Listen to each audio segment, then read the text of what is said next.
you pronounce this word? Vote or wote? If it's the second one, this video is for you. Hi, I'm Lori with Pronunciation Pro, and in each one of my videos, I provide just a snippet of information about American English pronunciation. A snippet is a small amount of something. So my goal is to give you one small thing in each video that you can practice to help you sound more like an American English speaker. So let's take a look at that V sound. In a previous video, I addressed the problem of W sounding like V. So saying vith instead of with, they instead of way, V instead of we, and so on. And so now we're going to address the flip side of this issue, which is V's that sound like W's. So that example that I gave at the beginning of the video is a good one. Pronouncing the word vote as wote. When you pronounce V with rounded lips, what your listener is going to hear is W, because that's the lip shape that we use for the W sound. In order to fix this, you have to get comfortable with practicing in front of a mirror.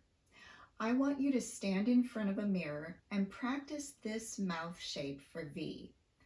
Top teeth will be resting lightly on the inside of the lower lip. Now, here's the important part.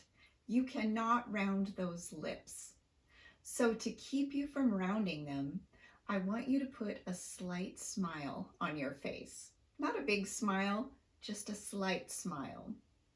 Now watch yourself in the mirror and make sure that you do not break that smile as you make the V sound.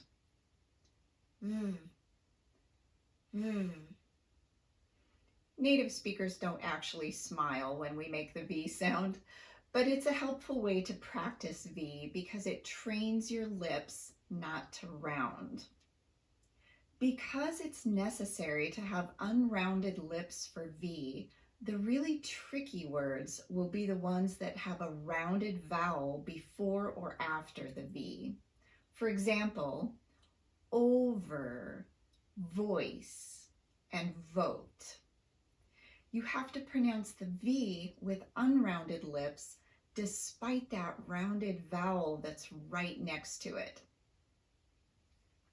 So get in front of a mirror and practice these 10 words slowly, making sure that your lips are unrounded when you come to the V sound. Very, not wary. Over, not ower. Voice, not voice. Ever, not ewer. Vote, not wote. Vowel, not wowel. Involve, not involve. Advice, not advice.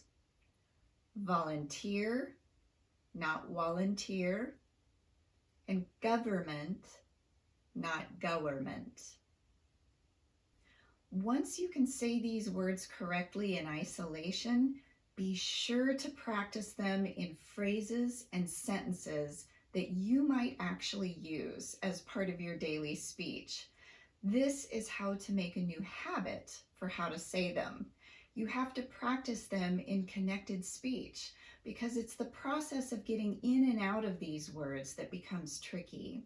So if you don't practice them repeatedly in connected speech, you'll go right back to old habits when talking spontaneously. If you've been helped by this information, please like my video and subscribe to my channel.